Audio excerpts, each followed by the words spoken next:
Welcome to One-on-One, the Daily Items weekly digital program featuring Susquehanna Valley newsmakers interviewed by Daily Item reporters. Today's guest is Angie Meadows and her husband, Dr. Perry Meadows, interviewed by Eric Scicchitano.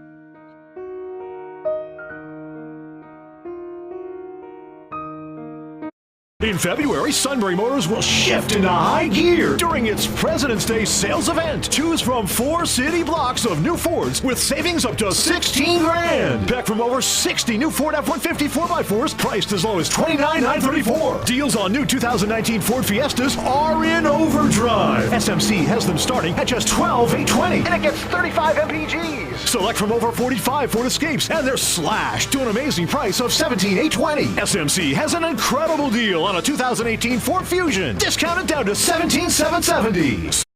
Welcome to the Daily Items One-on-One. I'm Eric Scicchitano, and our guests today are Angie Meadows and her husband, Dr. Perry Meadows. So thank you both for joining us. And a quick introduction, Dr. Meadows is the Medical Director and Government Programs Director for Geisinger Health Plan. He's also an advocate for addiction recovery and chairs the Northumberland County Opioid Coalition. And Angie, of course, is a registered nurse and author of 1,000 Tears, An Enabler's Journey. The book is meant as a tool for anyone dealing with addicts or abusers, and you wrote it with guidance from your husband, of course, and also from your daughter, Sarah. And there are 2 versions of the book, correct? There is. The other version is a Christian book. It has the principles from scriptures in it, because a lot of people think you just keep giving it away, and I think this will help balance that for those that need that. And just really quickly, about how long did you work on the book? Probably 23 years. Yeah. I taught it a lot at homeless shelters and at rehabs and at Celebrate Recovery meetings, and they said, you know, we can get them sober, but they're killing themselves. And from the time that you decided to put it into a book form until the time it was it took, published? well, by the time I decided, okay, this is going to go into a book, it took 2 years. And every time I read back through it and every time I evaluated it, I realized, oh, I need to work on that. I don't remember writing that. I need to work on that. And so it's a recovery process. And the book focuses on enablers and enabling behaviors. So, It does. Doctor, would you do us the favor of describing an enabler?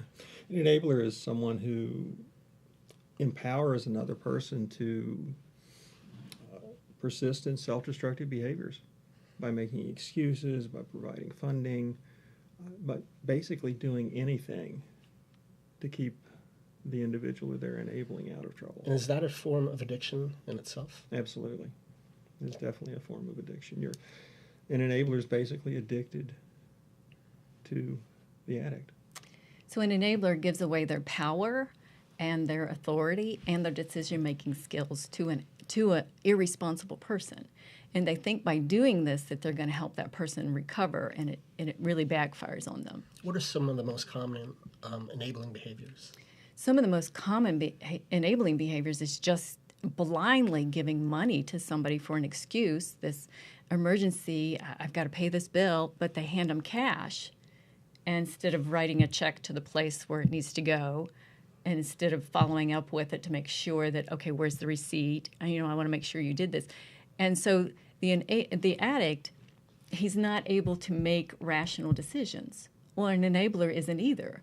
And so I think neither one of them can recover until they turn their power over to somebody that has the ability to help hold them accountable.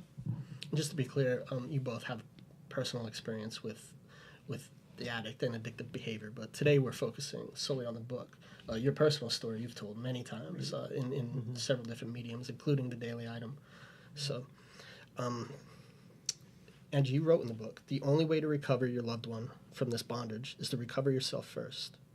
What do you think it takes for someone who is an enabler to beat their own addiction, and especially in cases where the addict is lost to an overdose? Well, let's go with the first question. How do I recover? Well, I'm not going to recover until I hold myself accountable for my decisions, because I'm making decisions based upon emotions. So when I'm making decisions based upon emotions, those emotions are easily manipulated by somebody that's in front of me that's saying what I want to hear. And so what I have to do is I have to think with what's good long term, what's going to be good a year from now, 2 years from now? What's going to be good for the children? What's going to be good for the family? What's going to be good for my future? Am I bankrupting myself and now I'm going to be on the streets? I have to start thinking logically and trying to make sense out of what I'm doing instead of just blindly thinking that if I just keep picking them up, they will eventually recover. Because until an addict turns himself over to someone and says, okay, you're going to hold me accountable, I'm going to work this plan. I'm going to do 4 or 5 meetings a week. I'm going to do random drug screens. I'm going to have accountability partners. I'm going to have a sponsor. I'm going to work this program, and I'm going to do it with all my might. Until they're really in active recovery, you can't help them. Perry, what does accountability look like? Accountability is basically taking responsibility for your own actions, but having another individual that supports you and backs you up in those instances where you're starting to slip. So when I started developing accountability with Perry, he was my logical thinking expert, my left brain here. And so he was saying, okay, now let's think about what we're deciding here and what we're doing. And so I literally became accountable for every dollar. What are some examples? I never carried a dollar with me. And I turned all the finances over to him because I could trust him with them, and I couldn't trust myself with it. I knew if I was in front of this loved one and they were crying for this or that, I was going to hand them the money. And so I thought, I can't trust myself. And so every time I would relapse and give them money and then realize, oh, wait a minute, that didn't go to pay child support. Oh, wait a minute, that didn't go to pay for car insurance. Oh, wait a minute, I should have not given them cash, that you just usurped their power to be in recovery. Then he and I would talk about what emotional tactic did they use against me to manipulate my emotions. And so little by little, I was just able to not have any decision making at all with the addict. Instead, I said, you're going to have to talk to Perry. You're going to have to talk to Perry. Well, they didn't want to talk to him because they knew what he was going to say. He was going to hold him accountable. And you said you didn't keep a dollar on you. Are there I did not. Are there other examples that you learned, like aside from finances? There was a lot of examples. We had to put up boundaries. You have to, an addict has to re-enter into the family by earning trust. You don't just, oh, well, now he said he's sorry, so now we're going to trust him. There's accountability things that he needs to go through. And a lot of that's outlined in the book. There's a couple of scenarios. This is the addict that you can help that's doing active recovery. This is the one that's making excuses and that you really can't help right now. You have to turn them over to their probation officers and to the other accountability partners and maybe even to prison if they're in danger of harming themselves. By holding an addict accountable, I think you risk not just fracturing your relationship, but dissolving it altogether. Well, I know that our loved one basically said to me when he got out of rehab one time, he said, now, if I relapse, I want you to know that I don't do relationships when I'm in full-blown addiction. I only take hostages. And please protect yourself from me because I'm not in my right mind. And so he knew that when he went down that road, he'd have to go alone. And so whenever he wanted recovery, he would start moving back towards us. And we would work things to get him into rehabs and to get him into halfway houses and things like that. What kind of counsel do you give the reader as far as taking that risk and hopefully eventually getting it back there are a together? lot of there's maybe 40 different evaluations scales, how entangled you are, how entitled they are, what scenarios are going on. There's different questions for them to ask themselves so that they can surround themselves with people that know this situation and they can all ask these hard questions. They can look at this true repentance and this false repentance, and then they can start making decisions based upon what's best for the family in a group. So that, because what an addict will do is they will play you against each other if you allow them to. And then the whole family's in chaos, and so nobody can recover. So the people that are thinking straight need to have the enabler come under their authority and say, okay, somebody hold me accountable. I'm obviously out of control here. And then they need to stop. And as they stop, then the addict is more uncomfortable because now he's not clothed, fed, and warm and dry where he can spend his energy seeking drugs. And now he's got to seek food. He's got to seek shelter. He's got to seek recovery. And then he's more likely to say, hey, I think I'm ready for help now. And this is the value of the book, in that you're coaching. I'm coaching. I'm not really giving through advice. Your own personal I'm experience. basically giving them logical thinking. Now, if it's this way, look at this. If it's this, look at this. Look at why you are enabling. Are you denying the problem? Are you bargaining with them? Are you going into depression? What if you just accept that they have a right to do this if they want to, but you also have a right to step back and say, I'm not going to be a part of this. And Angie Meadows, of course, is the author of 1,000 Years, An Enabler's Journey. And we'll be back with more with Angie and Perry. In February, Sunbury Motors will shift into high gear during its President's Day sales event. Choose from 4 city blocks of new Fords with savings up to $16,000. Back from over 60 new Ford F-150 4x4s priced as low as $29,934. Deals on new 2019 Ford Fiestas are in overdrive. SMC has them starting at just $12,820, and it gets 35 MPGs. Select from over 45 Ford Escapes, and they're slashed to an amazing price of $17,820. SMC has an incredible deal on a 2018 Ford Fusion, discounted down to $17,770. Welcome back to One-on-One, the Daily Items digital series. We're here with Angie and Perry Meadows, and Angie Meadows is the author of 1,000 Tears, An Enabler's Journey, and her husband Perry and daughter Sarah helped edit and consult on the book. So Perry, you had wanted to revisit the idea of the risks of cutting off the attic. Yeah, Eric, there's several risks of cutting off the attic. You could destroy other family relationships, which Right. is a significant problem, especially if you have other enablers in the family. I picture it between, the grandparent and the grandchild relationship, especially. Mm-hmm. That's a significant one. Prison is always a possibility. Homelessness, and one of the final risks is death. And that is a risk that you really have to understand and have to accept. But you have to also look out for yourself and your other loved ones. And the risks, I assume, continue even after death, because there's the risks associated with your own health in terms of grieving and how you handle that and how you deal. Yeah, Absolutely. I wouldn't want anybody to grieve alone after they've lost a loved one. I'd want them to go to a grief recovery group and to find their counselors and to find their support group and give themselves time and permission to heal and understand that they couldn't fix another person. They cannot manage another person's morality or their decisions, no matter how hard we try, no matter how much we want to, no matter how much enabling we do. They still have the capacity to make their own decisions.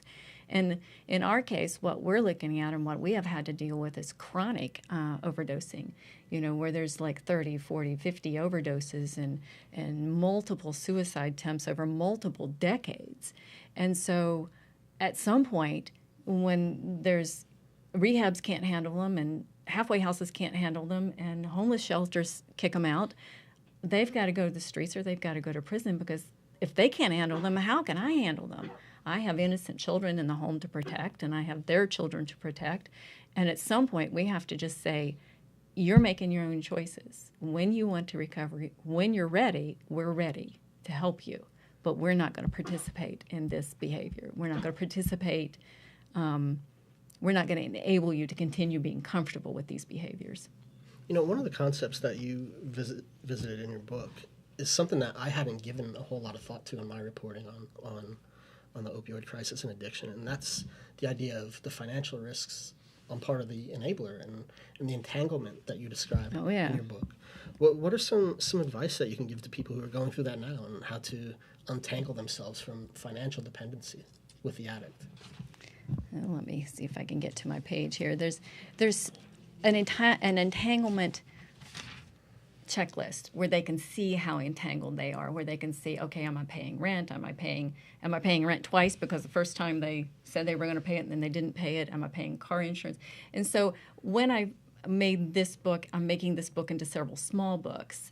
The detachment book has goal setting, where with an actively recovering addict, you work with goals. Okay, I'm going to help you with car insurance and dental bills and child support, and you're going to pay these bills. And then first you're going to pay your phone bill, and then you're going to pay this bill, and then you're going to pay this bill, and you're going to pay for your food. And then in 6 months, I expect you to take over this. And then in another 6 months to a year, I expect you to take over this. But they're in active recovery, and you're not handing them cash. You're writing the check to the dentist. You know, you're going to the dentist with them. You're going to the pharmacy to get their antibiotics. You're not giving them cash. You might have some control over their bank account, too. You case, may. right? And I would not work with a recovering addict if they're disrespecting you. I would expect that we're going to be willingly accountable to each other.